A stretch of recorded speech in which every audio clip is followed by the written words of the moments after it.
আমি আজ পোনা মাছের রেসিপি করব। দেখুন, পোনা মাছগুলোর উপরে নুন হলুদ দিয়ে ভালো করে মাখিয়ে নেব, তারপর একটু ভালো করে ভেজে নেব। একটা পেস্ট করে নেব। এখানে নিয়েছি সরষে, জিরে, কাঁচা লঙ্কা, একটু সামান্য আদা, 2-4 কোয়া রসুন, একটা টমেটো আর একটু সামান্য লবণ দিয়ে এটা ভালো করে একটা পেস্ট করে নেব।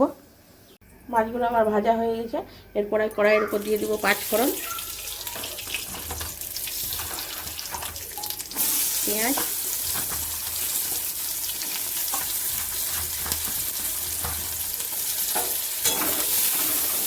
ভালো পেঁয়াজটা ভাজা হয়ে গেছে। এরপরে কটা কারি পাতা দিয়ে দেবো আর পেস্টটার উপরে দিয়েছি একটু হলুদ আর সামান্য একটু মিষ্টি। ভালো করে কষে নেব। মশলাটা দেখুন আমার কষা হয়ে গেছে। এবার জল দিয়ে দেবো অল্প, এরপর দিয়ে দেবো মাছ।